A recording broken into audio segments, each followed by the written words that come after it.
Muy buenos días, hermanos. Le doy gracias a Dios por esta oportunidad, por la invitación de Daniel y Paola, a quienes hemos llegado a apreciar mucho en el Señor. Tienen un corazón para Dios y eso es lo más valioso que pueda haber. Así es que estamos contentos porque estamos entre la familia, ¿sí? Así es que, pues, vámonos a la palabra. ¿Qué le parece? ¿Sí trajo su Biblia? Qué bueno, porque actualmente hay lugares donde ya la Biblia es el libro olvidado, pero vamos a abrirla ahí en Lucas capítulo 4, versículo 1. El tema que nos trae aquí en esta ocasión: al Señor tu Dios adorarás, es el tema del evento, del congreso. Pero el primer tema que voy a tratar con ustedes lo he titulado La guerra por la adoración. La guerra por la adoración. Y vamos a tomar este pasaje de Lucas capítulo 4, versículo 1 hasta el 13. ¿Me sigue allí, por favor, en su Biblia? Voy a leer. Dice así: Jesús, lleno del Espíritu Santo, volvió del Jordán y fue llevado por el Espíritu al desierto por 40 días, y era tentado por el diablo. Y no comió nada en aquellos días, pasados los cuales tuvo hambre. Entonces el diablo le dijo: si eres hijo de Dios, di a esta piedra que se convierta en pan. Jesús respondiéndole dijo: escrito está, no solo de pan vivirá el hombre, sino de toda palabra de Dios. Y le llevó el diablo a un alto monte, y le mostró en un momento todos los reinos de la tierra. Y le dijo el diablo: a ti te daré toda esta potestad y la gloria de ellos, porque a mí me ha sido entregada, y a quien quiero la doy, si tú postrado me adorares. Todos serán tuyos. Respondiendo Jesús le dijo: vete de mí, Satanás, porque escrito está, al Señor tu Dios adorarás y a Él solo servirás. Y le llevó a Jerusalén y le puso sobre el pináculo del templo y le dijo: si eres hijo de Dios, échate de aquí abajo, porque escrito está, a sus ángeles mandará acerca de ti que te guarden, y en las manos te sostendrán para que no tropieces con tu pie en piedra. Respondiendo Jesús le dijo: dicho está, no tentarás al Señor tu Dios. Y cuando el diablo hubo acabado toda tentación, se apartó de él por un tiempo. Señor, te damos gracias por este hermoso día que nos has regalado. Gracias por la vida y por la disposición de los corazones de mis hermanos para venir a estar contigo, alrededor de ti, para escucharte a ti, Señor. Que tu Espíritu, que mora en cada uno de los creyentes, nos confirme las palabras que serán dichas, Señor. Dame de nuevo para explicar tu palabra y a mis hermanos que la puedan entender. En el nombre de Cristo Jesús te lo pedimos, Señor. Amén. Este pasaje, hermanos, de la vida de Jesús contiene muchas enseñanzas para nuestra vida cristiana. Entre otras enseñanzas muy importantes está la guerra por la adoración, que es el tema que yo voy a desarrollar. Este pasaje nos enseña, entre muchas cosas, la manera eficaz de enfrentar los ataques del enemigo, que son muy reales. También nos muestra lo cotidiano que cada cristiano tiene acerca de las luchas, las pruebas, las tentaciones. No hay día que no tengamos ataques, no hay día que no nos enfrentemos a alguna tentación, y que son de diversas formas. Y en esta guerra por la adoración es una de las tentaciones en la que Satanás ha metido la vida de muchos cristianos, y peligran la vida espiritual de muchos cristianos porque no ven esto como una tentación. Pero vamos a ver cómo sí es una guerra por la adoración. Vamos pues a ver algunos principios que nos van a enseñar en nuestra vida cristiana y nos van a capacitar para pelear la guerra de la adoración. ¿Están listos? Bien, vamos al versículo 1, Lucas 4:1.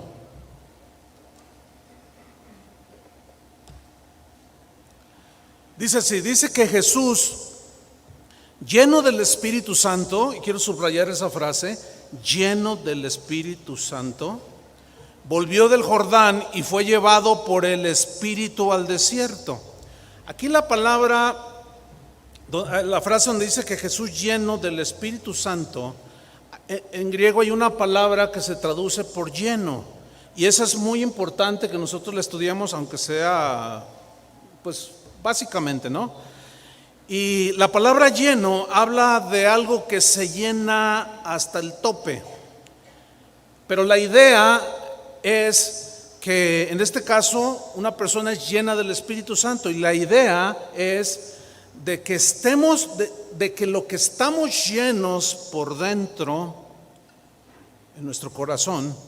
Acuérdense que Jesús dijo, de la abundancia del corazón, ¿qué? Habla la boca. Entonces, de lo que estemos nosotros llenos en nuestro espíritu, nuestra mente y corazón, eso de lo que estemos llenos es lo que finalmente dominará y controlará nuestras vidas. Por ejemplo, si tú estás lleno de temor, el temor te va a dominar, te va a hacer su esclavo. Dice la Biblia que los discípulos, cuando estaban en la barca, dice que se vino la tempestad y estaban todos llenos de temor, dice, y el temor los dominaba. Entonces, de lo que estamos llenos es lo que realmente nos controla. La Biblia dice en Efesios 5:18, no os embriaguéis con vino, así dice, en lo cual hay disolución. Ahora, cuando decimos que alguien está ebrio, borracho, ¿qué es lo que lo controla y domina? Domina su conducta, su mente, sus acciones, todo, el vino. ¿Por qué? Porque está lleno de vino y él se subió pero hasta arriba. Ok, dice, más bien sean llenos del Espíritu, llenos del Espíritu. Ahora, ¿qué significa estar o ser llenos del Espíritu Santo? Estar llenos del Espíritu Santo es estar llenos de su palabra, llenos de gratitud, llenos de cánticos espirituales, llenos de generosidad, llenos de los pensamientos de Dios, llenos de misericordia, de perdón, de sabiduría, porque de lo que estemos llenos, eso es lo que nos va a controlar. Si una persona constantemente su mente la vuelca hacia las cosas materiales, lo va a dominar la avaricia. Si una persona está llena del amor de Dios, ese amor de Dios lo controla, lo domina, y viene la ofensa, viene la situación difícil, y como está lleno del amor, eso es lo que responde de lo que está lleno, ¿sí? Ahora bien, cuando estamos llenos del Espíritu Santo, estamos en la condición óptima para poder vencer precisamente los ataques y las tentaciones. Es como cuando estamos bien en forma física. Los microbios y las cosas que pululan en el aire no batallan para hacer su guerra para enfermarnos. Hay gente que resume que estar llenos del Espíritu Santo es hablar en lenguas, pero no, esa es una evidencia nada más, que ahí está. Pero ser llenos del Espíritu Santo es totalmente otro concepto en la Biblia, ¿sí? En términos generales, no de un versículo. Ahora, seguimos ahí en el versículo 1. Dice que Jesús, lleno del Espíritu Santo, volvió del Jordán. Ahora, como el Espíritu Santo lo dominaba, lo controlaba, todo estaba lleno, dice, fue llevado por el Espíritu, ¿a dónde? ¿El Espíritu a dónde lo llevó? Al desierto. La palabra ser llevado, esta frase significa ser conducido a través de, en este caso fue el desierto. Aquí desierto es literal, habla de un lugar solitario, en el griego describe como un lugar solitario donde no hay nada ni nadie. Y justamente cuando estamos solos es cuando somos más propensos a ser tentados. Ahora, ¿quién lo llevó allí? El Espíritu. ¿Quiere decir que el Señor nos mete en tentación? No, pero Él sí nos prueba. ¿Están conmigo? Cuando alguien no nos ve, que nosotros creemos que nadie nos ve, es cuando Dios prueba nuestra santidad para mostrar de lo que verdaderamente estamos llenos. ¿Sí? Entonces, si Jesús fue tentado y fue llevado por el Espíritu al desierto, ¿para hacer qué? Tentado. Pues nosotros igualmente tenemos el Espíritu Santo, y el Espíritu Santo a veces nos lleva a lugares donde Él permite ser tentados, para a la misma vez Dios está probando nuestro corazón. Entonces, cuando estamos solos es cuando realmente es probada nuestra santidad, no ahorita. Ahorita todos tenemos aureola, se ven, parecen San Francisco de Asís y todo eso. Pero cuando estás solo, cuando estamos solos frente a la computadora, ¿cuántos problemas está viendo el día de hoy con hombres casados y aún mujeres que buscan en el Facebook a su novio de la primaria, de la secundaria, un montón de divorcios ya? Ahí es donde viene la tentación y la prueba a la vez. Tentación por un lado y prueba de parte de Dios. Bueno, seguimos adelante. Dice el versículo 2 que por 40 días estaba Jesús allí y era tentado por el diablo. Tentar aquí significa ser incitado a hacer algo que está fuera de la voluntad de Dios. Significa también a la vez ser probado, ser escudriñado por dentro. Y como Jesús por dentro estaba lleno del Espíritu Santo, Jesús, al ser tentado y probado a la vez, nos da una de las lecciones más provechosas que hay en el Nuevo Testamento acerca de la vida cristiana. ¿Por qué? Porque el Señor sabe que todos nosotros también seremos tentados y seremos probados. ¿Están conscientes de eso? Nadie puede escapar a los ataques y a las tentaciones, absolutamente nadie. Nadie puede escapar de ser incitado a hacer algo que está fuera de la voluntad de Dios. Nadie puede escapar. Nadie puede escapar de ser probado por Dios tampoco. Nadie, absolutamente nada. Nadie. Todos somos probados por Dios. Un ejemplo está en Abraham, Génesis 22:1, donde dice que probó Dios a Abraham. Ahí lo que probó Dios fue la fe. Pero también como andamos en este mundo que es tan reacio a Dios, nos encontramos con un montón de tentaciones. ¿A poco no? Ahora, dice la Biblia en Hebreos 4:15 que Jesús fue tentado, pero dice algo importante en Hebreos 4:15, dice: porque no tenemos un sumo sacerdote que no pueda compadecerse de nuestras debilidades, sino uno que fue tentado en todo. En todo. Ahí se identificó Jesús con el ser humano. Hay veces que yo escucho que cristianos dicen: ay, es que nadie me entiende. No, ¿y para qué quieres que te entiendan si el mismo que tú supones que te entiende está en la misma situación? Entonces, ¿para qué quieres que te entienda si él a veces no entiende ni sus propias broncas? No, pero el único que sí nos entiende y está al tanto es Jesús. ¿Están de acuerdo con eso? Entonces dice que nosotros no tenemos un sacerdote que no pueda compadecerse de nuestras debilidades, no, sino uno que fue tentado en todo según nuestra semejanza. Habla según este cuerpo humano, pero en el caso de Jesús, Él fue sin pecado. Uno de los reformadores, consumador, Martín Lutero para ser preciso, él dijo un dicho que es muy conocido. Él dijo: tú no puedes evitar que las aves vuelen arriba de tu cabeza, pero sí puedes evitar que hagan nido en tu cabeza. ¿Sí? Porque hay gente que dice: ay, es que el diablo. No, espérame, sí, ahí anda. Pero ¿y qué vas a hacer? Bueno, este pasaje nos enseña muchas cosas. El Espíritu Santo, hermano, nos va a conducir a través de situaciones diversas. Eso es bíblico, hay mucho sustento en la Biblia al respecto, como en el caso de Jesús. Aquí Jesús fue llevado al desierto para ser tentado por Satanás y a la vez ser probado y aprobado por Dios. Nosotros seremos tentados y probados en la fe y tentados también por el enemigo para desviarnos, para hacer cosas que están en contra de su voluntad. Dios nos va a probar en su fidelidad, en nuestra fidelidad a Él. Nos va a probar en su palabra y en muchas áreas en nuestra vida cotidiana. Recordemos que Satanás tentó a Eva, ¿se acuerdan? Y la tentó, la manera en que Satanás la tentó fue poniendo en la mesa de discusión la palabra de Dios.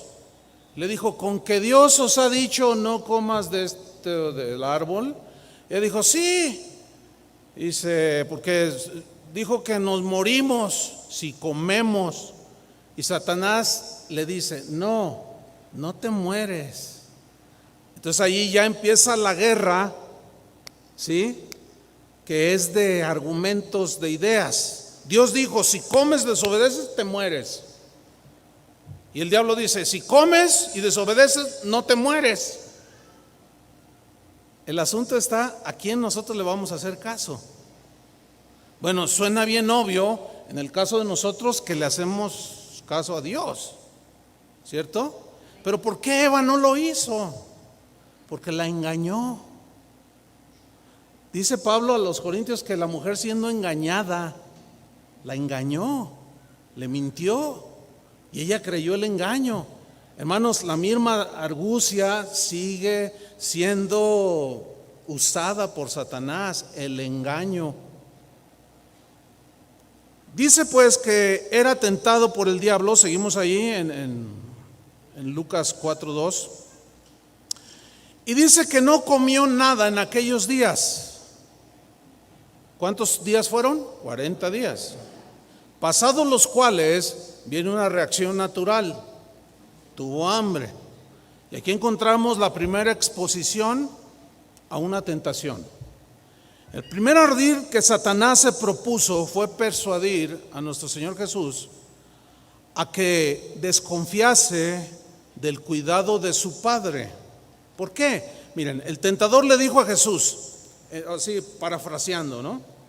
Si quieres que la gente te siga, usa tus poderes milagrosos para darle cosas materiales a la gente. Satanás estaba sugiriéndole a Jesús lo que podemos llamar un soborno. Si tú sobornas a la gente para que te siga, pues darles cosas y verás cómo te siguen. Pero que te sigan por amor, contadísimos. Pero que le sigan por algún interés, un montón. Nada más lean Juan capítulo 6, cómo eran. Le dio de comer a 5,000, sin contar las mujeres y los niños, aproximadamente 20,000 personas. Y de esas 20,000 al final del capítulo, ¿cuántas quedaron? Nomás los discípulos. Pero ellas se fueron detrás de Jesús cuando a la mañana siguiente lo buscaron y ya no estaba, y él se había ido al otro lado del mar. Y allá lo fueron y fueron a seguirlo y lo encontraron. Señor, dice, ¿dónde has estado? Te hemos buscado toda la mañana. ¿Dónde has estado? Y él les dijo claramente, allí no les escondió el mensaje. Les dijo, ustedes me buscan porque ayer comieron. No, trabajad no por las cosas que perecen, sino por las cosas que no perecen. Y les empezó a decir la realidad de las cosas. Ustedes me quieren seguir por lo que yo les doy, pero de eso no se trata. Porque lo que yo les doy no son cosas materiales, en eso no consiste mi venida. Yo vengo a darles vida y vida eterna. No, dice que se empezaron a ir todos y lo dejaron solo. Y mira a sus discípulos y les dice, ¿ustedes también se quieren ir? Y Pedro le responde algo muy interesante. ¿A quién iremos si solo tú tienes? una buena casa para mí. ¿Así dijo? Si solo, yo quiero que pongan mucha atención, porque la necesidad fundamental del hombre no son las cosas materiales. Las necesitamos porque se usan en este mundo, pero no son las fundamentales. Las fundamentales son las cosas espirituales. Y la necesidad fundamental del ser humano es salvación de la condenación del infierno. Entonces Pedro le dice acertadamente: ¿a quién iremos si solamente tú tienes palabras de vida eterna? Palabras que trascienden este mundo visible. La tentación aquí era precisamente las necesidades materiales, en este caso las necesidades básicas como la comida. Tuvo hambre, a ver, di que este pan, esta piedra se convierta en un rico torta de jamón. Imagínate usted, miren, cuando hay hambre, la gente se come lo que sea, ¿no es cierto? ¿Por qué? Porque tiene hambre.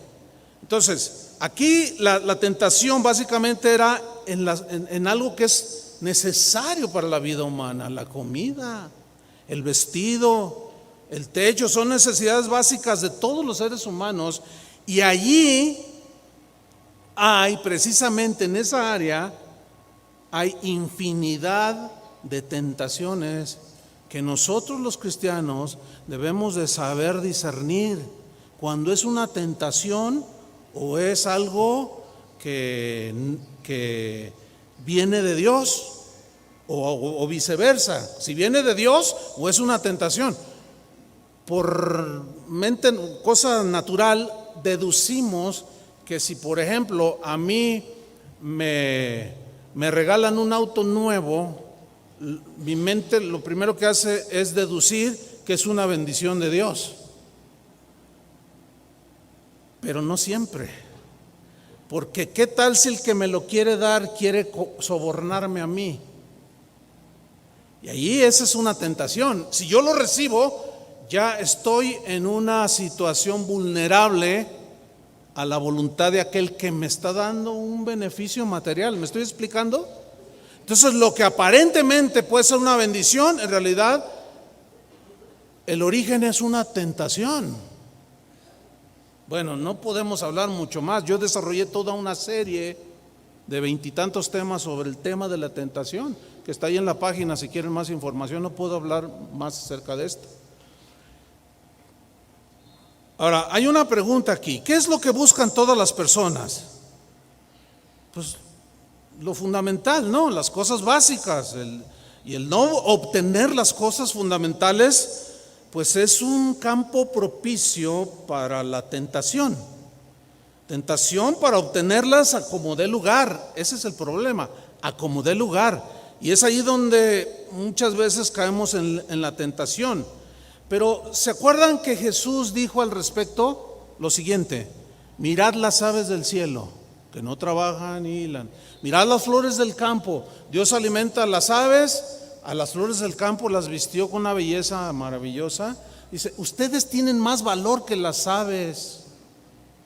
En otras palabras, ustedes dentro de la orden de la creación, ustedes son más importantes que las aves y las flores. Y si las aves del cielo Dios las alimenta y así viste a las flores, ¿cómo no hará con vosotros mucho más? Dice el Señor. Vamos a Lucas 4:3 de nuevo. Entonces el diablo le dijo: si eres hijo de Dios, di a esta piedra que se convierta en pan. En Mateo dice que estas piedras se conviertan en pan, pero es lo mismo. En el versículo 4 dice: Jesús respondiendo le dijo: escrito está. Yo quiero que subrayen en sus Biblias o en su iPad o en lo que tengan esta frase: escrito está. ¿Por qué? ¿Por qué Jesús no le dijo: me imagino que debería yo de responderle así? No. ¿Por qué el mismo Jesús dijo: escrito está? Aquí es donde resalta la importancia de las Escrituras. Pero también resalta la importancia de darles la mejor interpretación a las mismas Escrituras. Aquí radica la importancia de en dónde basamos lo que creemos. Porque el día de hoy hay infinidad, docenas de doctrinas que parecen bíblicas porque leen algún versículo en la Biblia. Pero vamos a ver cómo Satanás es experto en torcer el significado genuino de las Escrituras. Entonces el Señor sacó su mejor arma, que Pablo dice a los Efesios, la espada del Espíritu, que es la palabra de Dios. Qué importante es la palabra de Dios. Mi fe tiene que estar basada en lo que dice la Biblia, no en lo que me dijo por allí alguien, o en lo que yo supongo que debería de ser. No, nuestra fe tiene que estar basada en las Escrituras, para que tenga sustento, ¿me explico? Y Dios la apoye. Dios no está obligado a apoyar nada que Él nunca ha dicho, pero Él sí va a respaldar lo que ha dicho. Por eso es que Jesús le dice, escrito está, no solo de pan vivirá el hombre, sino de toda palabra de Dios. Mateo añade, que sale de la boca de Dios. Y en la Biblia quedó plasmado todo aquello que salió de la boca de Dios, nuestras sagradas Escrituras. Lo que hizo Jesús fue citar Deuteronomio 8, capítulo 2 y 3, que dice así, pongan atención: y te acordarás de todo el camino por donde te ha traído Jehová tu Dios estos 40 años en el desierto. Ahora, ¿quién metió a Israel en el desierto? Dios. ¿Quién puso a Jesús en el desierto? Dios. ¿De qué estaba lleno Jesús? Del Espíritu Santo. ¿De qué estaban llenos los israelitas? Salió de lo que estaban llenos. Salió. Y Dios tuvo que llevarlos allí para mostrarles de qué estaban llenos. Porque miren lo que dice: allí te ha traído Jehová tu Dios estos 40 años en el desierto para afligirte.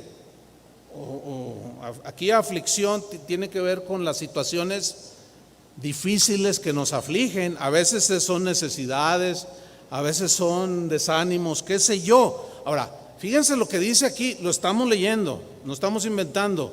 Dios los llevó a través del desierto para afligirlos, para que ellos se dieran cuenta cómo iban a reaccionar, o del por qué reaccionaron como reaccionaron, para que se dieran cuenta que estaban llenos de todo menos de Dios. ¿Me están siguiendo en el hilo del pensamiento? Ok, sigo leyendo Deuteronomio 8:2.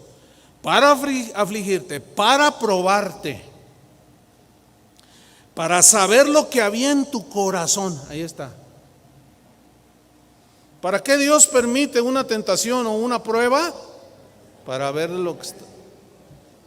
El asunto es, escúchame, que si tú estás lleno de frustración cuando viene la prueba, tú vas a responder en esa prueba con frustración. Si estás lleno de amargura, es bien fácil darse cuenta cuando una persona está amargada por cómo habla. Y esa amargura es la que lo controla, la domina. Entonces Dios los llevó en el desierto para saber lo que había en su corazón. Y otro propósito, si habíais de guardar o no sus mandamientos. Ahora versículo 3 de Deuteronomio 8. Y te afligió. ¿Quién lo afligió? ¿El diablo o Dios? Y te hizo tener hambre. ¿Quién lo hizo tener hambre? ¿Quién llevó a Jesús al desierto? ¿Y tuvo hambre? Bueno, no hay ninguna contradicción en las Escrituras.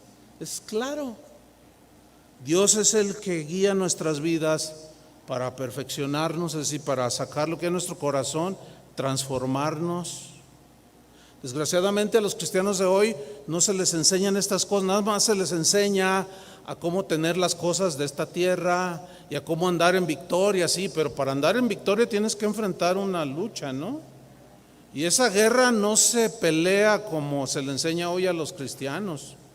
Porque yo tengo años sirviendo al Señor y los veo peleándose los veo igual de derrotados, iguales de carnales, de adúlteros, de borrachos. Y digo, pues no, entonces, ¿dónde está la transformación? Porque a fin de cuentas, si alguno está en Cristo, nueva criatura es. Y te afligió, dice, y te hizo tener hambre, pero a la vez, probando, dice, y te sustentó con maná. Bueno, a ellos no les gustó el maná. O sea que no siempre Dios nos va a dar lo que nos gusta, ¿eh? A veces nos va a dar cosas que nos pueden enfadar, nos puede meter en una situación que nos puede enfadar, pero ¿cómo le vamos a responder a Dios? De lo que estemos llenos. Así es como le vamos a responder. ¿Cómo le respondieron a Dios en el desierto los israelitas? Se quejaron, querían apedrear a Moisés, criticaron a Aarón, después lo convencieron que les hiciera un becerro de oro, todo un desastre.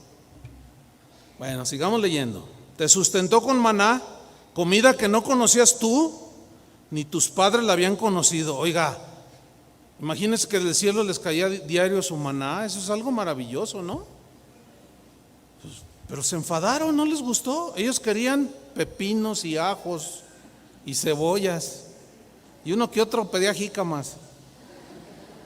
Ahora fíjate, ni tus padres la habían conocido, para hacerte saber, escuchen esto, pongan atención, para hacerte saber que no solo de pan vivirá el hombre. Entonces aquí Dios ya está poniendo una prioridad. ¿Qué es más importante, lo espiritual o lo material? ¿Dónde debe estar el énfasis? Es una lógica muy simple, muy sencilla, que no agrede a las escrituras. Pero invertirlo y darle más importancia a lo material que a lo espiritual, ahí estamos agrediendo las escrituras. Y nos estamos metiendo en broncas con Dios, y muy severas. Porque el Señor va a seguir propiciando y no te va a meter al desierto, te va a meter en situaciones que tú, por más que digas yo no recibo esto, ahí vas a estar. Pero ¿cómo vas a responder? De lo que estés lleno. Por eso dice, sean llenos del Espíritu Santo. Por eso es que los primeros cristianos, cuando los echaban a los leones y los quemaban vivos, se morían cantando. Los tremendos cristianos se morían alabando al Señor, porque eso era lo que había dentro de ellos, y eso los dominaba más que el dolor que estaban sintiendo al ser despedazados o consumidos por las llamas. Para hacerte saber que no solo de pan vivirá el hombre, mas de todo lo que sale de la boca de Jehová, que son palabras de vida eterna, vivirá el hombre.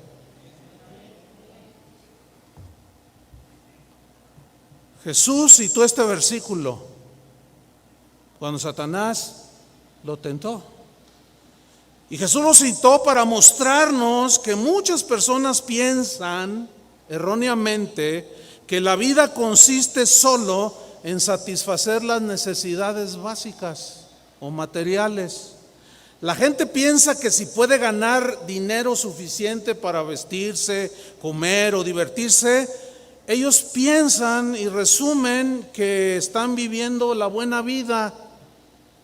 Pero tales cosas sabemos que no satisfacen las necesidades más profundas del ser humano. Al final, las cosas del mundo nos dejan vacíos e insatisfechos. El propósito del Evangelio, hermanos, escuchen, el propósito del Evangelio no consiste en darnos o proveernos mejores condiciones de vida. ¿Oyó eso? Sino que su verdadero propósito del Evangelio es producir hombres y mujeres conformes a la imagen de Jesús. ¿O no? ¿Se acuerdan cuando Pablo dijo, ¿qué me separará del amor de Dios? Y empieza por las cosas que le suceden al ateo, al gnóstico, al cristiano, al no cristiano, a todo mundo. ¿Tribulación? No. Entonces allí Pablo está estableciendo que los cristianos también padecemos tribulaciones. ¿Persecuciones? No. Y lo dice, hambre, O sea, situaciones de escasez. No, es que hay algo más grande que la necesidad fundamental de que yo tengo hambre y ser satisfecha. Hay algo más fundamental. En este caso es la confianza en Dios, las cosas espirituales. ¿Me están siguiendo? Entonces la tentación está en buscar lo secundario en lugar de lo más importante. ¿Qué es lo secundario? Las cosas de esta tierra, que todos necesitamos, pero ahí es donde está la tentación, hermanos. ¿Cuántas veces, yo les pregunto a los que son pastores, no ha venido gente con ustedes y le ha dicho: pastor, ore por mí porque estoy empezando un negocio? Sí, cómo no, Señor, bendícelo. Y tu palabra dice que donde pongamos nuestras manos, ustedes saben, ¿no? Oramos y que Dios te bendiga. Bendícelo, Padre. Nosotros también te bendecimos, hermano. Bueno, y pasan 6 meses y el negocio del hermano creció. Digo, porque esto ha sucedido a varios hermanos en casa de oración, allá en Guadalajara. Y de pronto, pues pasan los meses y de pronto se aparece el hermano: oye, hermano, ¿qué ha sido de ti? Ya no te hemos visto. Ay, hermano, es que Dios me ha bendecido tanto. Ah, sí. Dice: ya hasta sucursales tengo, hermano. Ya tengo una flotilla repartidora del producto que yo fabrico.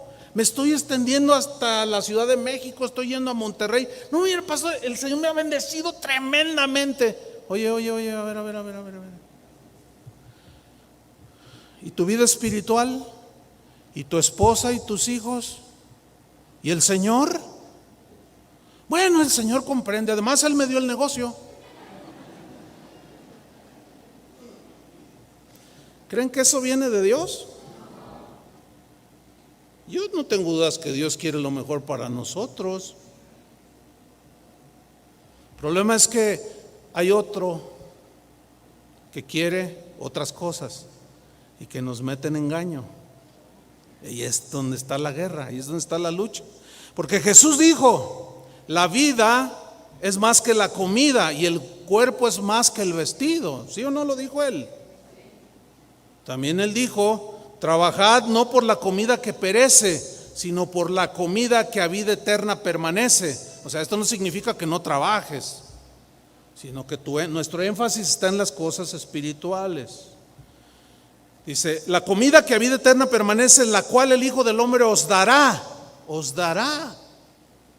porque este señaló Dios el Padre.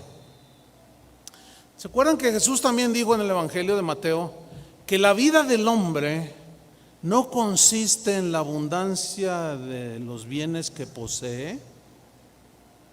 Bueno, ese es un dicho de Jesús, que la vida del hombre no consiste en la abundancia de los bienes que posee. Entonces, si no consiste en la abundancia de los bienes que yo pueda tener material, entonces ¿en qué consiste? En que crean en Jesús, quien es el verdadero Dios y la vida eterna. ¿En qué consiste? En buscar las cosas de arriba y no las de la tierra. Hablaremos un poco más adelante de esto. Vamos a Lucas 4:5. Dice Lucas 4:5: y le llevó el diablo a un alto monte. ¿Quién le llevó? Ok, pongan mucha atención porque aquí hay algo muy importante que vamos a mencionar. Mire, la frase "le llevó" en el griego es una palabra que tiene 2 implicaciones. Una es llevar a un lugar de manera literal o llevar a un lugar de manera figurada. Y en este caso yo quiero que pongan mucha atención. Aquí es obvio que cuando dice que el Satanás, el diablo, lo llevó a Jesús a un monte alto, es obvio que aquí es en sentido figurado. Pero todavía sígame escuchando. O sea, no se crea todo lo que yo le digo, o sea, pero ponga mucha atención, ¿ok? Es obvio que aquí es en sentido figurado que lo llevó a un alto monte. Ahora, ¿En dónde se efectuó la tentación de Satanás a Jesús? No, sí, en el desierto, pero ¿en qué parte de su ser o cómo es? ¿Saben dónde fue? En la mente. En la mente. Todavía no saqué una conclusión, siga escuchando. El diablo intentó seducir a Jesús a una situación vulnerable, rasgo de todos los seres humanos, que son los pensamientos, nuestra mente. Nuestra mente, hay un dicho que dice que cada mente es un mundo, ¿no? Entonces imagínate, por eso hay tantas religiones, porque cada quien tiene su idea de Dios. Por eso nosotros no tenemos que inventar religiones, nada más es leer lo que Dios dice de Él, no inventar, ni sacar mis rollos revelatorios y cosas de esas, ¿no? No. Ahora, ponga atención, insisto, le llevó el diablo a un alto monte, pero ¿dónde estaba Jesús? Ahora, para llevarlo en un alto monte se requiere una caminata larga, ¿no? Es obvio que es en sentido figurado, le llevó y le mostró, dice. Aquí dice en el versículo 5, y le mostró en un momento. Aquí la frase le mostró significa mostrar algo de manera figurada o imaginaria, que tiene que ver con la mente. La capacidad que tiene la mente de imaginar. Por ejemplo, hace poco estuvimos en casa de oración en Estocolmo, Suecia. Bueno, ahorita mi mente ya voló para allá, en un instante, no pagó boleto, no se cansó, voló, en un instante. ¿Me estoy explicando? O sea, la mente vuela a una velocidad extraordinaria. Tiene una capacidad la mente impresionante. El hermano Pablo, que fue nuestro tutor de toda la vida, un día me preguntó: Chuy, te voy a hacer una pregunta. ¿Quién es tu peor enemigo? Y yo rápido, dice, ya sé lo que me vas a contestar, me vas a decir que el diablo. Pues sí. Dice, no, Chuy, porque el diablo no es omnipresente, ni omnipotente, y no puede estar aquí y allá, en dos lugares a la vez. Tu peor enemigo eres tú mismo, me dijo, tu propia mente carnal. Por eso tienes que sujetarla a la mente de Dios. Cuando Pablo dice a los corintios que tenemos la mente de Cristo, él está refiriéndose a que nosotros hemos desarrollado la capacidad de pensar como Cristo, porque mis pensamientos no son los pensamientos de Él, ni los de Él son mis pensamientos. Los de Él son mucho más altos que los míos, son mucho mejores que los míos, ¿no es cierto? Y mucho más certeros que los míos. Entonces dice, le llevó el diablo a un alto monte y le mostró en un momento, o sea, en un instante, ¿qué le mostró? Todos los reinos de la tierra.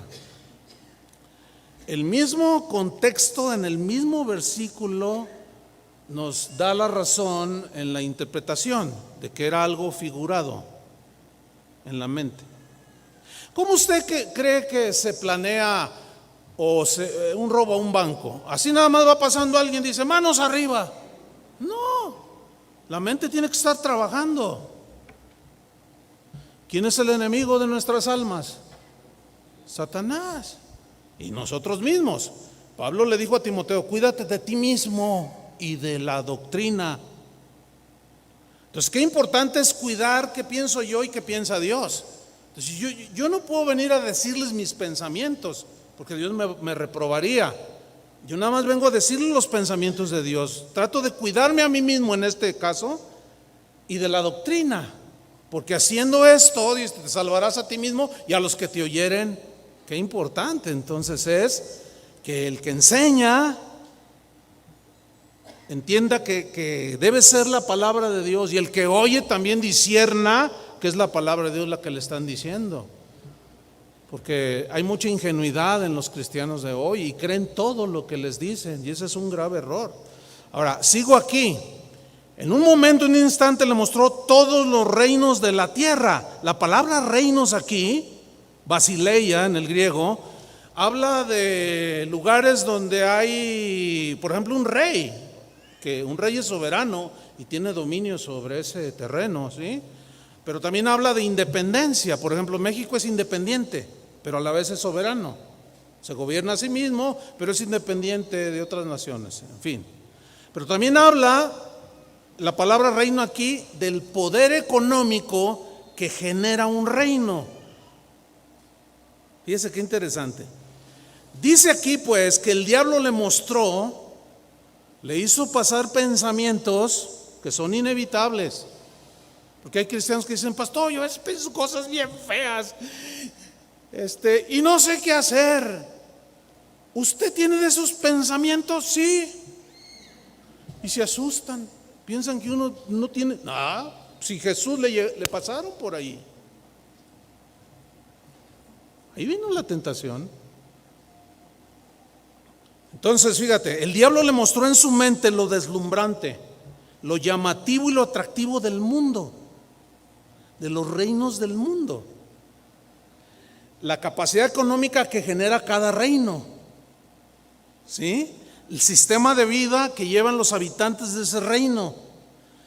Y escúcheme bien, los reinos que le mostró son los reinos terrenales, donde se maneja el amor al dinero como primera instancia, ¿sí o no? El deseo de reconocimiento, la fama pues, el placer, el disfrutar de la vida, etcétera, etcétera. Entonces la tentación consistía en codiciar las cosas que el mundo ofrece, pero con engaños nos quiere hacer creer que es lo que mejor podemos tener, lo que aparentemente da satisfacción, pero es irreal y efímero porque es pasajero. ¿Has visto algún día, en alguna ocasión, que estás parado en una esquina esperando ahí el camión, o estás en una avenida y pasa una caravana y va una carroza con alguien ahí rumbo a su última morada? Sin duda todos hemos visto eso, ¿sí o no? Ahora, ¿cuántos han visto que se lleva todo lo que poseía? Nada. Job dijo, fíjense, desde el primer libro que se escribió, según los estudiosos de la Biblia, él dijo lo que Pablo posteriormente ratificó, porque sin duda, desnudo salí del vientre de mi madre y desnudo me voy. O sea, no vine con nada y no me voy sin nada. Y Pablo lo ratifica en el Nuevo Testamento. Entonces, si en este mundo lo material que yo pueda tener no lo tenía, sino que lo obtuve, y cuando me muera no me lo puedo llevar, pero la vida eterna, ¿quién te la quita? Pero la inteligencia espiritual y la sabiduría de Dios, ¿quién te la quita? Nadie, ni nada. Por eso Jesús dijo en Lucas 12:15, miren lo que dijo, mirad significa pongan mucha atención, y guardaos de toda avaricia, Lucas 12:15, porque la vida del hombre no consiste en la abundancia de los bienes que posee.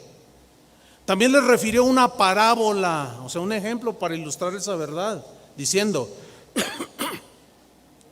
la heredad de un hombre rico había producido mucho, y él pensaba dentro de sí diciendo, ¿qué haré? Porque no tengo dónde guardar, quiero subrayar estas frases, no tengo dónde guardar se creía dueño, mis frutos.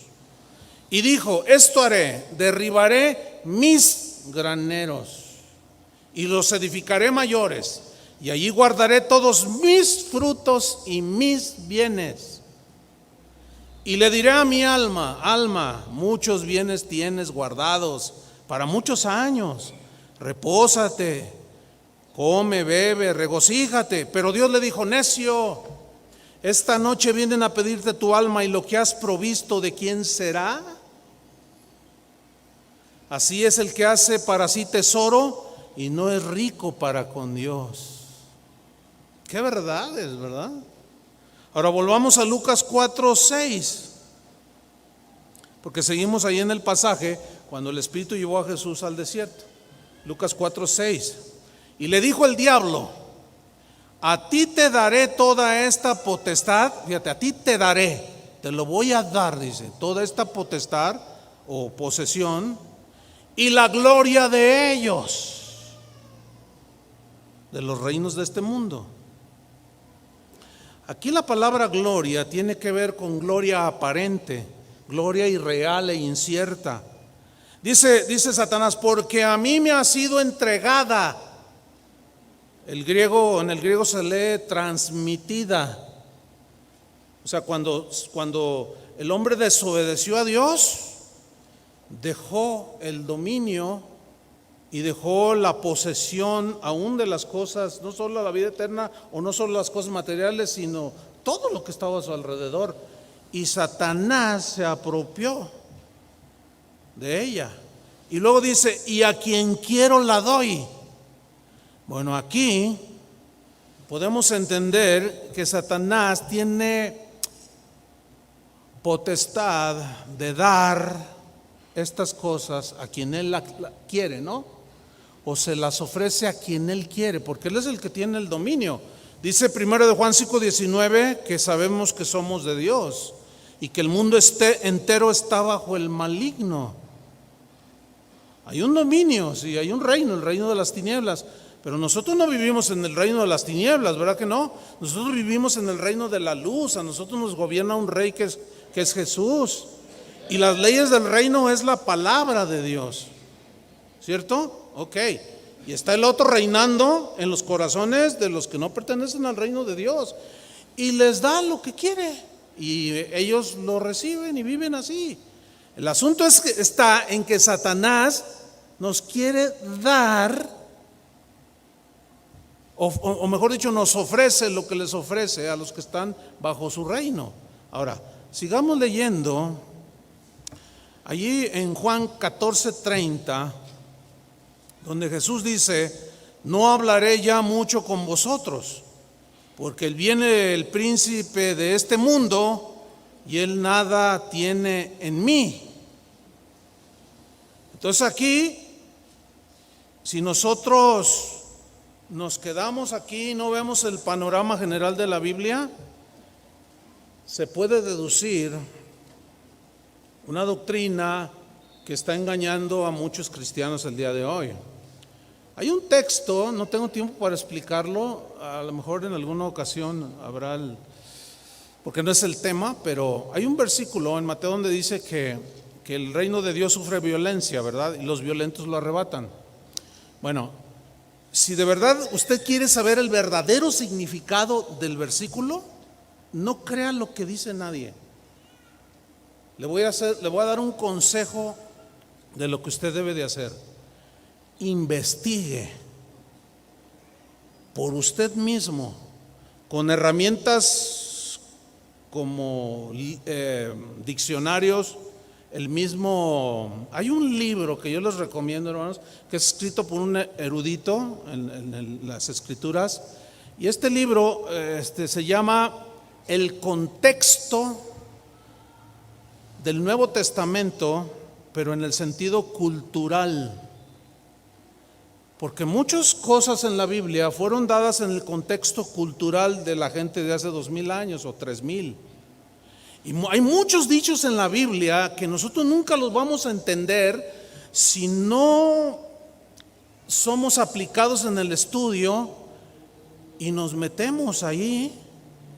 Y quisiera tener más tiempo para poderles explicar eso, porque es sumamente importante, porque ahí radica que muchos cristianos el día de hoy sean arrastrados en errores. Entonces, han deducido que como Satanás es el dueño de este mundo, entonces yo voy a arrebatarle al diablo lo que él me quitó. No, es que él no nos quitó. Dice el griego transmitido, o sea, se le dejó. Es como si tú abandonas una casa y te vas, llega otro y se mete allí. ¿Sí? Entonces, muchos el día de hoy se agarran peleando con el diablo y dicen: yo te arrebato y te quito lo que tú me quitaste. Pero escúchenme bien, hermanos, no hay un solo pasaje en la Biblia de un ejemplo así. Uno solo. Lo cual comprueba que el texto significa otra cosa, lo de los violentos arrebatan el reino. ¿Sí? Bueno, ahí a lo mejor Daniel se los explicará en alguna de las enseñanzas que él dé durante los días que vienen en la vida cotidiana de la iglesia. Pero miren, en el versículo 7, volvamos rápido a Lucas 4, versículo 7. Lucas 4, 7.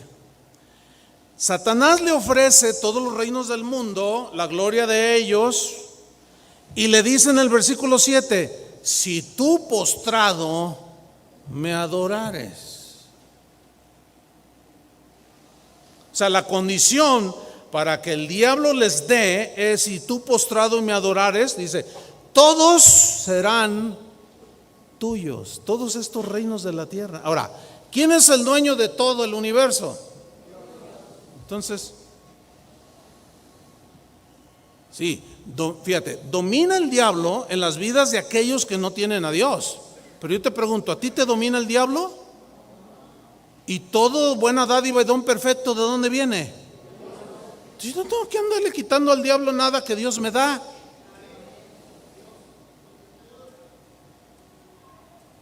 Las escrituras lo comprueban esto, porque no hay una sola oración al respecto de lo que mencioné. Ahora fíjense bien, aquí hay algo sumamente importante. ¿Por qué? Porque aquí es donde entró la guerra de la adoración. Porque Satanás le dice, si tú postrado me adoras, te doy todo esto. Adoración, fíjate. Pero, ¿qué respondió Jesús? Versículo 8. Le dijo, vete de mí, Satanás. O sea, su mente estaba siendo bombardeada por todas esas ideas y pensamientos. Lo que hizo Jesús fue irse otra vez al fundamento, que es la escritura. Vete de mí, Satanás, porque escrito está, al Señor tu Dios adorarás y a Él solo servirás. Lo que está sucediendo aquí es que Jesús de nuevo está basando todo lo que Él está haciendo en lo que ya está escrito. Y Él resistió la tentación con el poder que tiene la palabra de Dios. Aquí la tentación llevaba el plan diabólico de desbancar del primer lugar a Dios. Y poner a otros dioses con minúscula en el lugar que le corresponde a Dios. La Biblia dice que por Él y para Él son todas las cosas. La Biblia dice que todo nosotros somos, en Él nos vivimos y nos movemos. Cristo es el centro de todo. Pablo dice a los colosenses, para que Él tenga la preeminencia en todo. O sea, Dios tiene que tener primer lugar en nuestras vidas. ¿Cuál es el primer mandamiento? Ahí está. Y luego añade ahí en el decálogo, no tendrás dioses ajenos delante de mí. O sea, nadie que compita conmigo. En primer lugar, nadie le puede ganar a Dios, excepto que tú pongas a ese Dios en tu mente y en tu corazón. Y ese Dios puede ser, escúchame bien, desde el dinero, el entretenimiento mundano, tu carrera universitaria, fíjate, aún tu propia esposa o tu esposo. Todo eso se convertiría en un ídolo, porque al que ama padre o madre más que a mí, no es digno de mí. No dice que no amemos a nuestros padres, hay un orden, porque la Biblia dice también que respetemos y honremos a nuestros padres, pero tiene un orden. Y Pedro lo mencionó ahí en el libro de los Hechos. Juzgad vosotros si es menester obedecer a Dios o a los hombres. Pues a Dios, ¿no? Entonces, cuando se contrapone, escúchenme bien, cuando se contrapone lo que dice el hombre con lo que dice Dios, ahí es donde está la guerra de la adoración, hermanos. Porque lo que dice el hombre, o lo que dice el mundo, o Satanás, o yo mismo, y si eso que yo tengo en mi mente se contrapone con lo que dice Dios en su palabra que está escrita allí ya, ahí es donde se da la guerra de la adoración. porque al Dios al que me le incline, ese es al que voy a servir. Ese es el que voy a amar. Por eso Jesús dijo, no podéis servir a dos señores. Fíjate cómo personificó al dinero como un señor, un Kyrios, alguien que gobierna tu vida. No puedes servir a dos señores. No puedes servir a Dios y a las riquezas.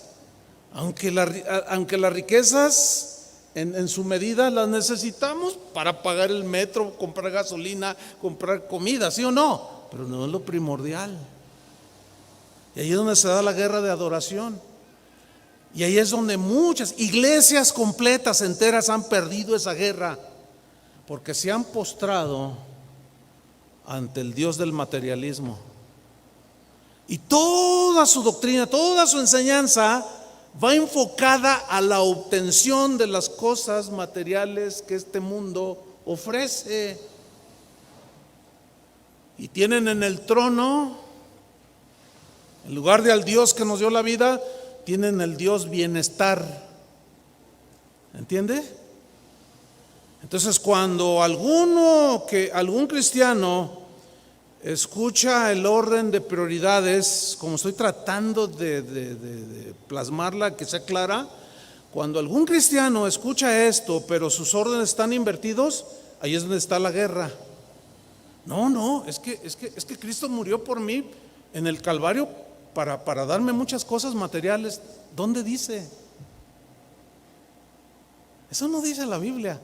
Ahora, se puede sacar un versículo que parece como que dice, como vamos a leer ahorita, ¿sí? Pero déjeme abundar un minuto más aquí.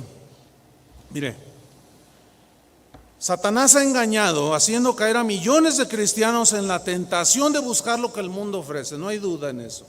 Hoy muchos cristianos, muchas iglesias, se habla de cosas que el mundo habla, como tener éxito, cosas de esas.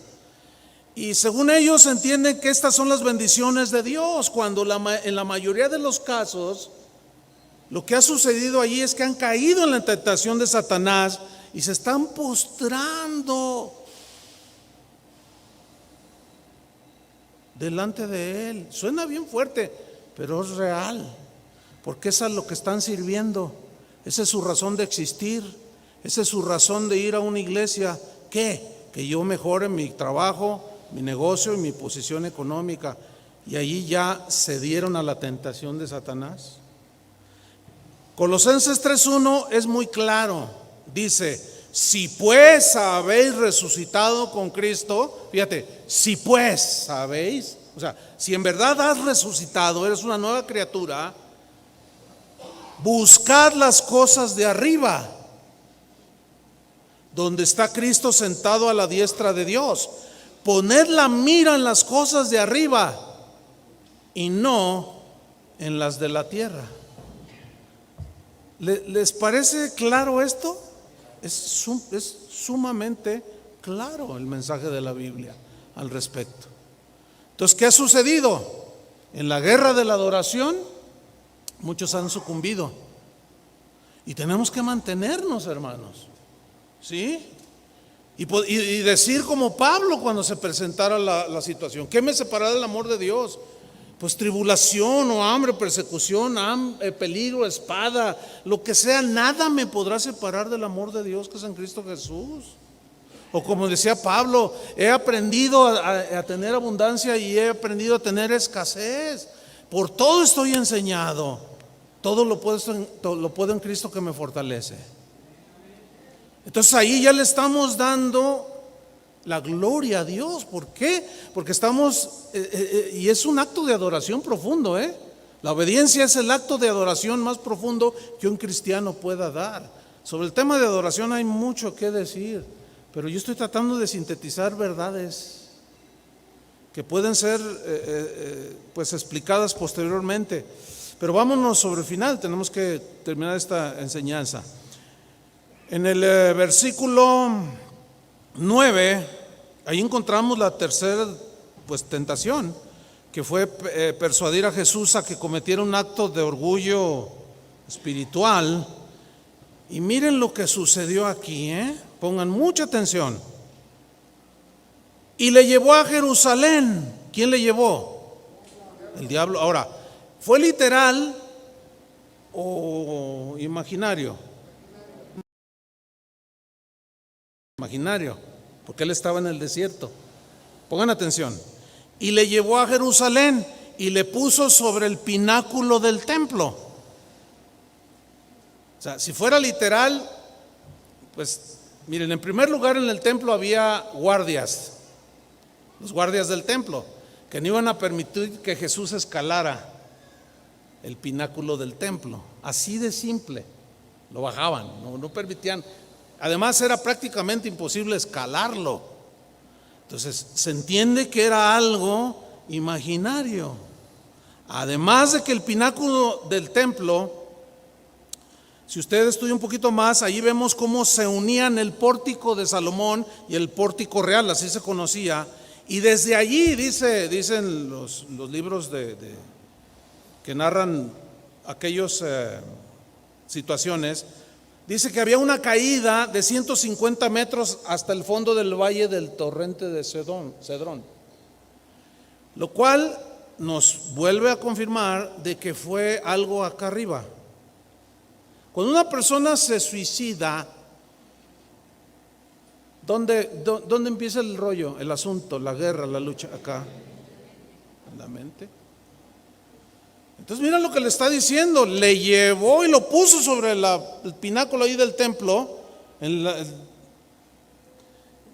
Era algo tremendo. ¿Por qué? Porque esta era la tentación para que Jesús le diera a la gente demostraciones sensacionales o sensacionalistas.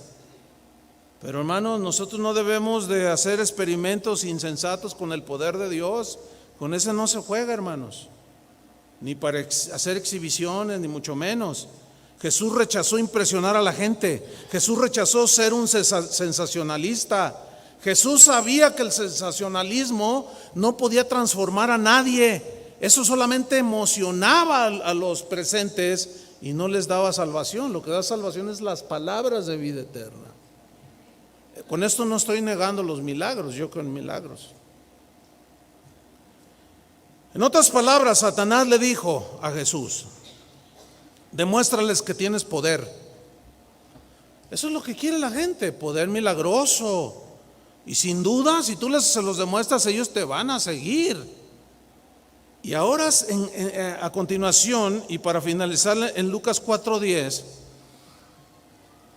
cerramos con esto, mire. Porque escrito está, le dice Satanás. Ahora Satanás lo vemos aquí citando las mismas escrituras, nada más que con el terrible defecto de que citó las escrituras pero fuera del contexto, torciendo su significado. Y le cita el Salmo 91, ¿sí? Y le dice: bueno, tírate al vacío. Está escrito que a sus ángeles mandará cerca de ti que te guarden, y en las manos te sostendrán para que no tropieces con tu pie en piedra. Eso dice el Salmo 91, hermanos. Pero el contexto del Salmo es: el que habita al abrigo del Altísimo morará bajo la sombra del Omnipotente. Diré yo al Señor: esperanza mía y castillo mío, mi Dios en quien confiaré, y Él me librará del lazo del cazador, de la peste destructora. Con sus plumas te cubrirá y debajo de sus alas estarás seguro. Escudo y adarga es su verdad. No temerás el terror nocturno, ni saeta que vuele de día, ni pestilencia que ande en oscuridad, ni mortandad que en medio del día destruya. Caerán a tu lado 1000 y 10,000 a tu diestra, mas a ti no te llegará. Y el contexto es nada que ver. ¿Y qué le dice Jesús? Respondiendo, Jesús le dijo: escrito está, o dicho está, no tentarás al Señor tu Dios. ¿Saben que de eso está llenas las iglesias hoy? Tentando a Dios. Te doy 3 días para que me des lo que te pido. Te doy 3 días, hazme favor. Otros dicen ahora. Uy, no, eso es, pero temerario en grado superlativo, exigirle a Dios u ordenarle lo que debe hacer. Jesús citó Deuteronomio 6:16: no tentaréis a Jehová vuestro Dios como lo tentasteis en Masá. ¿En qué consistió la tentación? Queremos carne, queremos esto, les estoy dando esto. No, nosotros queremos carne y danos carne. Y no me quieren a mí, queremos carne y queremos esto. Ok, ahí está. Dice, todavía tenían la carne en su boca y vino sobre ellos el juicio. Tentaron a Dios.